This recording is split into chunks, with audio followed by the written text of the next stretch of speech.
On this episode of New Mexico Frontiers, thousands of missiles traveling thousands of miles per hour, what two companies are doing to tackle space debris, plus the UNM doctor who helped to pioneer telehealth prior to COVID, and the next generation of warfare being developed here in New Mexico. This is New Mexico Frontiers, presented by Veris Research. Hello and welcome to New Mexico Frontiers. We start our journey with the future of warfare. It's a technology you can't see or possibly even hear, yet its effects could potentially wipe out military targets without one single fatality. A year after the Soviet Union tested the world's largest thermonuclear weapon known as the Tsar Bomb,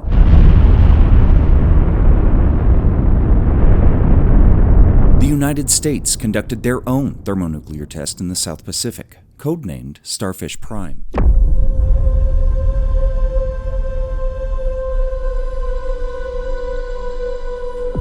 While its 1.4 megaton blast paled in comparison to the Tsar Bomb's 50 megatons, it was the largest high-altitude nuclear test ever attempted.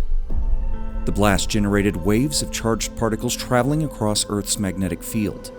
The microwave energy set off burglar alarms, wiped out street lights, and tripped power line circuits in Honolulu, more than 800 miles away from the blast. The terrifying results unintentionally brought in a new era of weaponry. We're probably known as, I would say, the premier company in the nation to understand high-power microwaves effects on electronic systems. Non-kinetic weapons, which includes high-power microwaves or HPMs, can wreak havoc on an enemy's weapons system, shutting down full operations within a millionth of a second and without hurting people. They're non-lethal because they don't affect the human body for the types of pulses that we put out. Radio frequencies are all around us. The AM and FM signal beaming to your car sits in the kilohertz and megahertz frequency range. Your home's Wi-Fi router typically will operate between 2 and 5 gigahertz. Your microwave oven is about 1,000 watts. Today's microwave systems are over 1 billion watts, but they're emitted in a very short amount of time. J. Mark Del Grande is the Chief Technology Officer of Veris Research in Albuquerque. High-powered microwave systems are a keystone of the work done in this facility, which could have a variety of applications in the future. Say an adversary wanted to put a radio and communications tower on top of a hospital. Well, I can use a high-power microwave system to take out the communications center without putting a bomb through the hospital. In the early days of HPM research, the power needed to generate such pulses required large, heavy equipment. Not ideal if that equipment was on an airplane. So the challenge for mechanical engineers like Lucas Ridgway has been to make an emitter powerful enough to do the job, but small enough to make it mobile. We have to figure out how we're gonna either machine or 3D print these pieces, how we put them together. We have to look into what type of RF they're producing and see if any of the materials that we're gonna use to put them together are going to be interfering with that RF. And then not only that, we also have to look into procuring these materials. In 2012, Boeing announced the successful test of the Counter Electronics High-Powered Microwave Advanced Missile Project, or CHAMP. The project was a collaboration between the Air Force Research Laboratory, the Directed Energy Directorate, and Kirtland Air Force Base.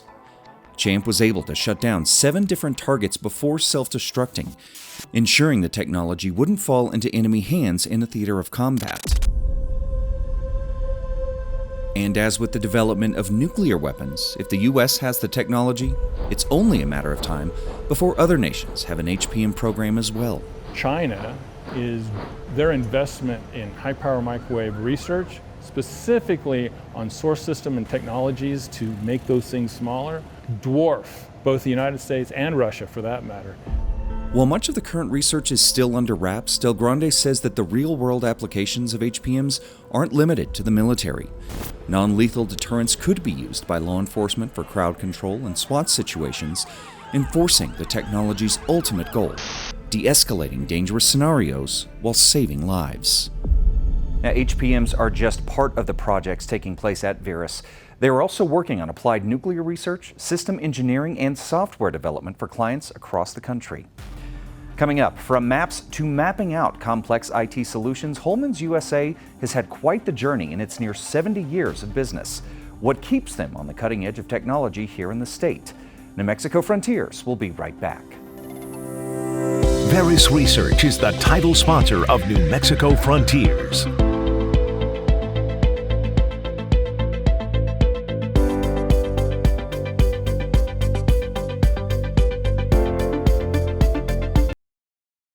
From selling maps to mapping out complex computer systems, Holmans USA has gone through quite the evolution in its nearly 70 years of business. And much of their success is owed to a friendship and mentorship that oddly enough began on the baseball diamond. According to a recent report from LinkedIn, the tech industry has one of the highest turnover rates. Spurred by competitive pay and a business model changing at breakneck speeds, many big companies are finding it difficult to retain talent. That's not the case at Holmans USA, a New Mexico-based IT firm with clients all across the United States. I'm actually very proud that Holmans USA is the only employer I've ever had. Holmans CEO and President John Santoro started with the company while still a student at the University of New Mexico. While playing on an adult softball league, Santoro met a man that would change the trajectory of his life forever, Tony Trujillo.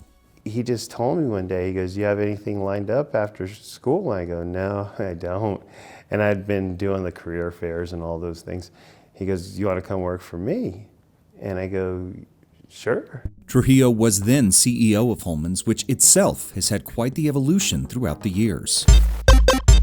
Founded in 1955 by E.S. and Mary Holman, the company started out selling maps, technical books, drafting, and art supplies. The product line expanded in 1970 when they began selling high-end surveying equipment. A 50-year-long relationship with Hewlett-Packard began in 1972 with the addition of this HP 35 RPN calculator. And in the 1980s, the company started selling products from an up-and-coming computer company from Cupertino, California. And then from there, really took off. Santoro came to work for Holmans in 1992, starting off in the warehouse, then quickly moving up the line to cashier, then outside sales, director of sales, then to vice president of sales. And then in the mid-2000s, 2005, 2006, we became what I call a local regional company. Then we expanded into a national company, went into Lawrence Livermore, which is in Livermore, California. Got a contract there, set up an office there, and then we went to Oak Ridge, Tennessee. Yet as the company grew, its roots grew deeper here in New Mexico. Procuring its first contract with Sandia National Labs in 1988, Holmans developed decades-long relationships with powerhouses like Los Alamos National Labs and nearly 20 different Department of Energy labs throughout the United States. Staying with a local company and growing with that company and seeing that growth is amazing. It really is. Santoro's commitment to grow from within and his sense of loyalty come from two key individuals in his life inside and outside the walls of Holmans. The first is Tony Trujillo, who handed over the reins of CEO and president to Santoro in April of 2022. The reason Holmans, the four walls exist here is because of him. And the other person? It all starts with my mother, my work ethic, my pseudo-discipline, my compassion for people, my empathy for people. It starts with my mother. As I always say, you guys are the most valuable asset to Holmans. It's a combination of compassion, leadership, and discipline that keeps this homegrown company expanding in New Mexico and throughout the country. Santoro says that while the company is looking to expand to other states, they have no intention of moving their home base out of New Mexico. Well, after the break, meet the UNM doctor who was pioneering telehealth practices long before COVID normalized the practice. And later, as commercial space travel lifts off, an ominous threat looms just miles above the aircraft. What two companies are doing to tackle the problem of space debris. New Space is the proud aerospace sponsor of New Mexico Frontiers.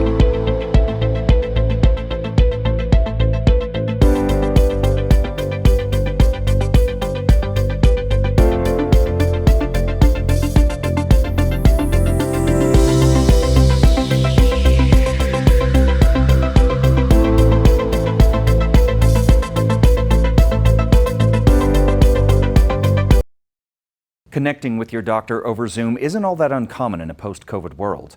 But 20 years ago, there was no such thing as telehealth care. That is, until one doctor from UNM took a calculated risk to bring cutting-edge care to the remote corners of the state. A 2020 study published in the Journal for Virus Eradication found that a stunning 96% of participants in Uganda had an active hepatitis C infection. The viral infection can often go undiagnosed because many of those infected won't have any symptoms at first. However, without treatment, it can lead to serious liver damage and even death. Such was the case for a patient of Dr. Sanjeev Arora, a distinguished and Regents Professor of Medicine at UNM. So I had one patient who got me really thinking about the problem of hepatitis C and the enormous number of deaths it was causing in New Mexico. Dr. Arora was treating the 43-year-old widow and mother of two in the early 2000s. New Mexico's rural landscape and lack of expertise in specialized fields presented a very real problem for healthcare in the state, particularly with the viral infection. But the real challenge I was facing was that there were 28,000 hepatitis C patients in New Mexico, and only 1,500 had been treated. After her passing, Dr. Arora, using his own resources, established something we now all take for granted: telehealth video conferencing. Very closely mimics. Thus, Project ECHO was born. A typical hospital will host physicians' rounds at least once a day. While they're there, doctors and specialists will interact directly with nurses, patients, and primary care doctors to discuss details of patients' cases. So essentially, the way we make specialists in the United States is through case-based learning and guided practice. Project ECHO takes this model of learning and medical discovery to the internet, providing remote discussions of anonymous cases from around the world, with teams of specialists right here in New Mexico. Being able to reach patients in the most remote parts of the state, the country, and the globe means shorter wait times for patient care and better outcomes with their health challenges. We found that in 1 year they became great experts. And in 18 months, the wait in my clinic fell from 8 months to 2 weeks. And anyone in New Mexico could get treatment close to their home. Project ECHO got its big break in 2011 when a groundbreaking paper was published in the New England Journal of Medicine, one of the premier medical publications in the world. The paper demonstrated that rural physicians could give chemotherapy-like regimens to their patients, producing similar results to that of university specialists being on site. The paper came out in the middle of the night on the web in 2011.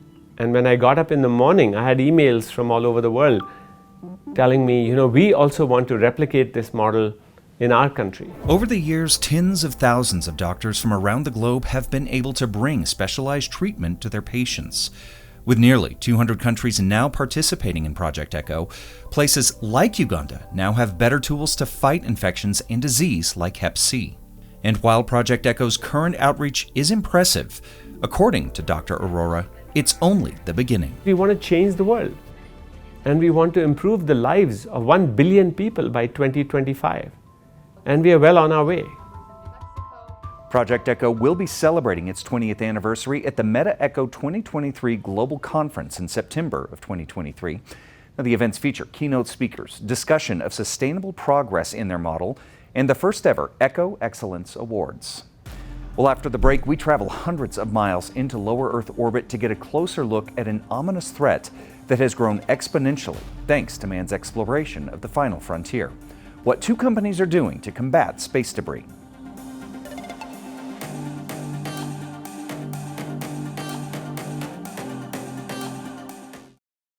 Space is a treacherous place for astronauts and the very expensive equipment used for communication and exploration.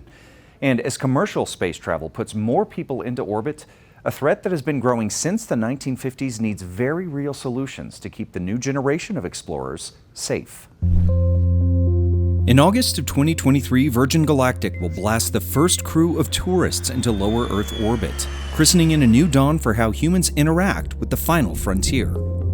Yet miles above the orbiter is a field of literally thousands of missiles, some the size of school buses, some no bigger than a bolt, all of them traveling at nearly 17,000 miles an hour. At that speeds, any fender bender that you'd have on the highway is catastrophic.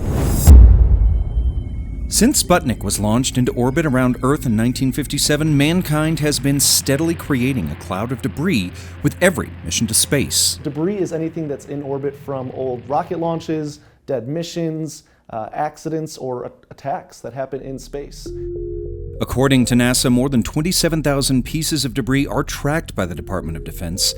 Most of the objects they track are bigger than a briefcase. However, there are literally thousands of smaller objects the DoD can't track, which could carry big consequences if they hit a spacecraft carrying people. If you were to throw a cantaloupe at a Jeep on the ground, that would splatter on the windshield. You have to get out a squeegee. At orbital speeds, the Jeep explodes. So it is just so far beyond what the human mind is normally thinking about for impacts. Troy Morris is co-founder and director of operations for Call Morris Inc. They are a member of New Space Nexus's Igniter program, which helps connect space industry innovators with resources, funding, and collaborators on solutions to complex problems like space debris.